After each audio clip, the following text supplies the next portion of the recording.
राजेंद्र नगर नाम के एक गांव में पीहू नाम की एक लड़की रहती थी। उसकी माँ की मौत एक गंभीर बीमारी के चलते हो गई थी। तब वो बहुत छोटी थी, इसलिए उसके पिता ने दूसरी औरत से शादी कर ली थी। पर उसकी सौतेली माँ हर सौतेली माँ की तरह थी। वो पीहू को फूटी आँख नहीं भाती थी। वो उससे घर का सारा काम करवाती थी और खाने को रूखी सूखी रोटी ही देती थी। वहीं अपनी खुद की बेटी कुमकुम को वो रानी की तरह रखती थी। उसके पिता तो शहर में काम करते थे और वहीं से पैसे भेज दिया करते थे, इसलिए उसकी सौतेली माँ और बहन पीहू बहुत परेशान करती थी। ए महारानी, चल, कहाँ जा रही है तू स्कूल की ड्रेस डाल के? स्कूल माँ, मैं स्कूल जा रही थी। स्कूल? अब से तू कोई स्कूल नहीं जाएगी, घर में ही रहेगी और घर के काम करेगी। खुद को महारानी समझती है क्या? जो तू स्कूल में निकल जाती है और घर के सारे काम मुझे करने पड़ते हैं। लेकिन माँ, मैं पढ़ना चाहती हूँ, कुछ बनना चाहती हूँ। पढ़ाई गई सब भाड़ में। वैसे भी पढ़ लिख के कोई कलेक्टर तो तूने बनने से रही। चुपचाप घर में रहे और जो मैं कह रही हूँ वो कर, समझी?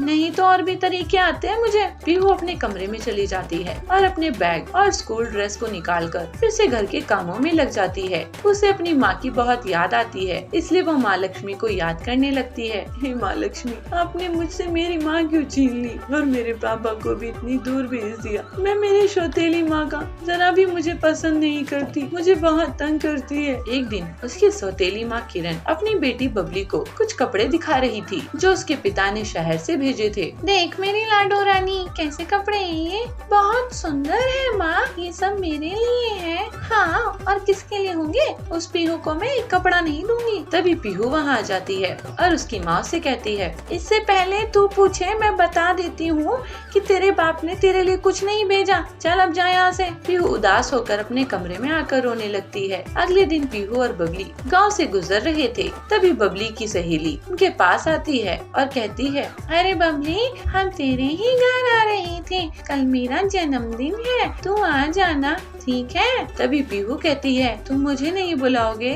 तुझे बुलाकर क्या करेंगे? वहाँ आकर अपनी बेइज्जती करवानी है क्या? तेरे पास तो ढंग के कपड़े भी नहीं होंगे, वहाँ आकर हमारी बेइज्जती ही हो जाएगी। अरे बुला लो इसे, तुम्हारा ही फायदा है, इससे बर्तन साफ करवा लेना।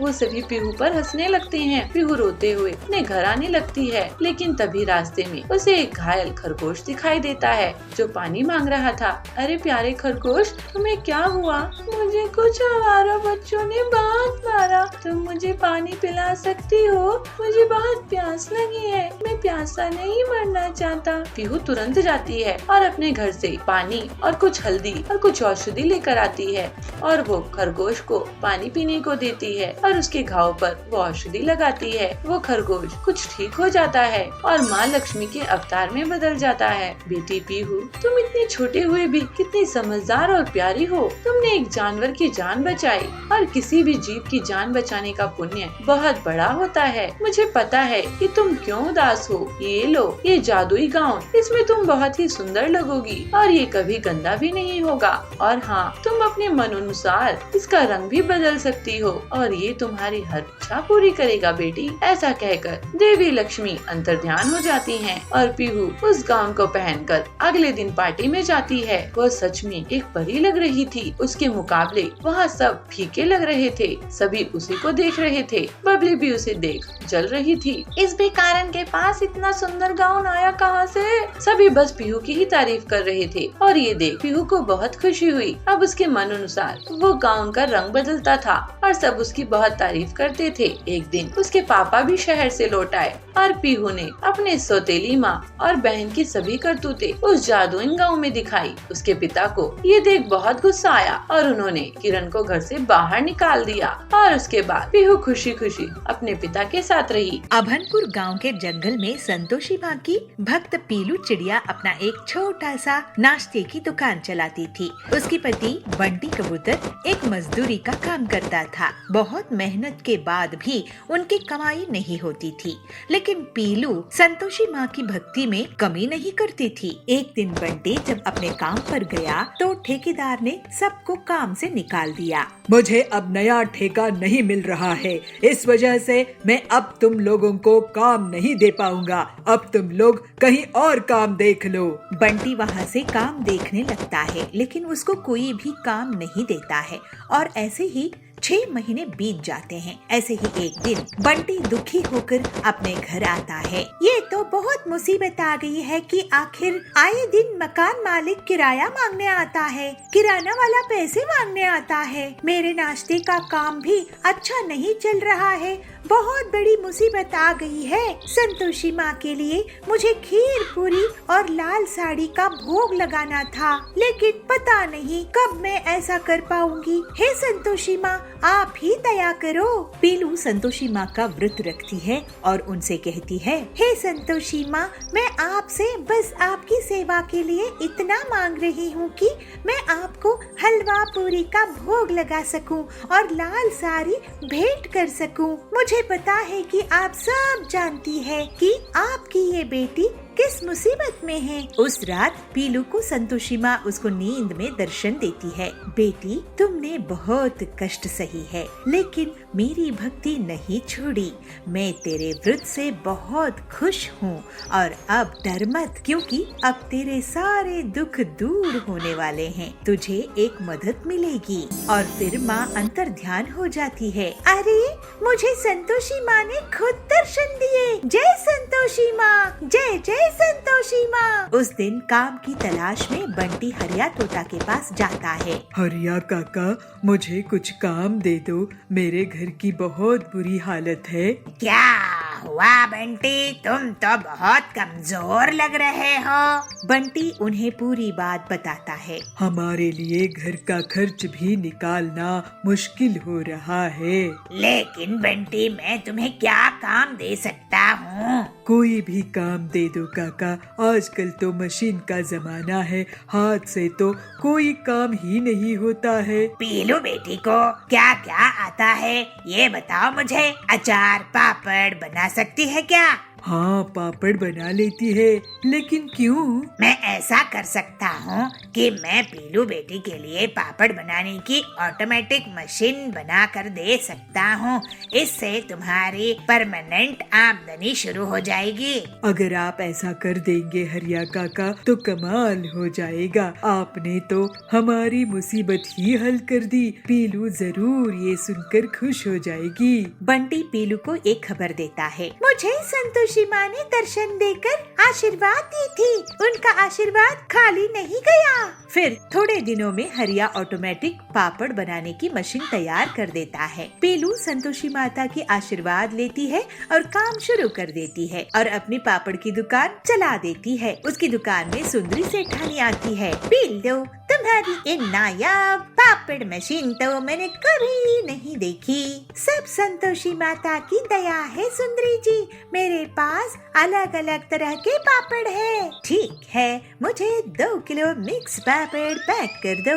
और एक के बाद एक ग्राहक पीलू की दुकान में मशीन के पापड़ खरीदने के लिए आने लगते हैं। अब पीलू बहन, तुम्हारे पापड़ तो लाजवाब है। मेरी सहेली को भी बहुत पसंद आए। ऐसा करो, 5 किलो पापड़ दे दो। जय संतोषी माँ। बबली बहन, आप बहुत अच्छी है, ये लीजिए। और जल्दी ही पीलू को फायदा होना शुरू हो जाता है।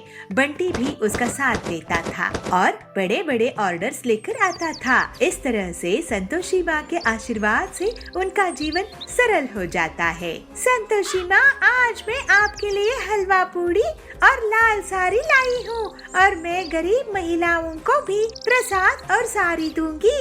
जय संतोषी माँ, जय जय संतोषी माँ। जय संतोषी माँ। लालमपुर में बबलू एक गरीब लोहार था। वो और उसकी बहू पीलू लोहे के औजार का काम करते थे। फिर बबलू उन औजारों को बाजार में जाकर बेच देता था। बबलू का बेटा बंटी लोहारी के काम को बिल्कुल भी पसंद नहीं करता था। उसे एक दिन बहुत बड़ा बिजनेसमैन बनना था और वो अपने पिता की एक भी बात नहीं मानता था। एक दिन बबलू की तबीयत बहुत खराब हो जाती है। वो बंटी को बुलाकर कहता है, बेटा बंटी, हमारा खानदानी काम है लोहारी का। तू पता नहीं किस दुनिया में है, जमा जमाया काम है, इसे आगे बढ़ा। मैं तुझे पुरखों की निशानी देना चाहता हूँ। ये ले लो। ये है वो लोहे का तवा जिससे मेरे पिताजी ने काम शुरू किया था। घर के लिए बनाए थे, वो ये तवा हम यही काम करके अपने घर के लिए रोटी कमाते हैं। अब मैं ज्यादा दिन नहीं रहूँगा, तू इसे ले और अपनी कमाई कर। क्या पिताजी, मैं ये लोहे का मजदूरी वाला काम नहीं कर सकता हूँ। इतने साल काम करके जायदाद के नाम पर हमारे पास क्या है, ये लोहे का तवा। मैं बड़ा आदमी बनना चाहता हूँ, इस काम से नफरत करता हूँ। मैं कभी भी इसे बड़ा आदमी नहीं बन पाऊंगा। अरे आप अपने पिताजी से ऐसे कैसे बात कर सकते हो? इन्होंने घर का पूरा खर्च इतने सालों तक संभाले हैं। आपको ये काम करने के लिए ही तो कह रहे हैं। क्या गलत बोल रहे हैं? काम नहीं करोगे तो बड़े आदमी कैसे बनोगे? क्या सपनों में बनोगे? अरे अच्छा पिताजी, मुझे माफ कर दो। मैं आपका कहना मानूंगा और मेहनत से काम करूंगा। इस लोहे के तवे की कसम, इससे पैसा कमाऊंगा। इसके बाद कुछ दिनों में बबलू परलोक सिधार जाता है। आप कब से काम शुरू करेंगे जी? कहीं आपका इरादा तो नहीं बदल गया है? मेरा मन नहीं है लोहार का काम करने के लिए। तो फिर क्या अपने पिताजी को झूठा वादा किया था क्या? और घर का खर्च कैसे चलेगा? आप क्या चाहते हैं कि हम भूखे मर जाएं, बेघर हो जाएं? अरे तुम क्या बकवास कर रही हो?